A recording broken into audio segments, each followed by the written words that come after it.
తెలంగాణ రాష్ట్ర వ్యాప్తంగా ఉన్న రేషన్ డీలర్లకు రావాల్సిన కమిషన్ బకాయిలు కేంద్ర ప్రభుత్వం వాటా 50% విడుదల చేయడం జరిగింది. కానీ మిగతా రాష్ట్ర ప్రభుత్వం వాటా ఇప్పటి వరకు రేషన్ డీలర్లకు రావడం లేదు. రాష్ట్ర వ్యాప్తంగా ఉన్న 17,700 మంది డీలర్లకు రాష్ట్ర ప్రభుత్వం వాటా దయచేసి వెంటనే విడుదల చేసి మాకు ఉపాధి కల్పించగలరని కోరుతున్నాము. మరియు ఒకవేళ రాష్ట్ర ప్రభుత్వం వాటా కమిషన్ వెంటనే విడుదల చేయకపోతే అక్టోబర్ 1 నుంచి రాష్ట్ర వ్యాప్తంగా రేషన్ డీలర్లు సమ్మెకు దిగడం జరుగుతుందని ప్రభుత్వానికి తెలియజేయడం జరుగుతున్నది.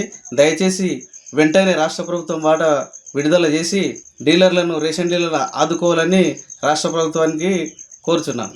మాకు ప్రభుత్వము కాంగ్రెస్ మేనిఫెస్టోలో రేషన్ డీలర్ గౌరవవేతనం ఇస్తామని మేనిఫెస్టోలో పెట్టినని అది కూడా అమలు చేయడం లేదు.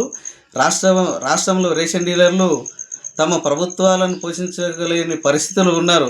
అయినా ప్రభుత్వం మీద ఉన్న గౌరవంతో రేషన్ షాపులు రన్నింగ్ చేస్తున్నాం. కానీ మేము చేసిన కష్టానికి కూడా ప్రభుత్వంకి రావాల్సిన కమిషన్ రాష్ట్ర ప్రభుత్వ వాటా ఇవ్వడం లేదు.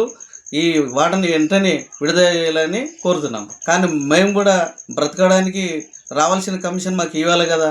ఇంకోటి, రేషన్ షాపులు రాష్ట్ర వ్యాప్తంగా దుకాణాల ఛార్జీలు ఇవ్వడం లేదు. దుకాణ ఛార్జీలు కూడా మేమే కట్టుకుంటున్నాం. ఈ పాస్ మిషన్లు ఇచ్చారు. ఈ పాస్ మిషన్లకు కరెంటు బిల్లు కావాలి. కరెంటు బిల్లు కూడా రాష్ట్ర ప్రభుత్వం చెల్లించడం లేదు. ఆ కరెంటు బిల్లు కూడా రాష్ట్ర ప్రభుత్వానికి మేమే చెల్లించుకుంటున్నాం. మా చేయి కింద ఒక పని మనిషిని పెట్టుకుంటున్నాం. ఆ పని మనిషి జీతం కూడా మా చేయి నుంచి మేము ఇవ్వడం జరిగింది.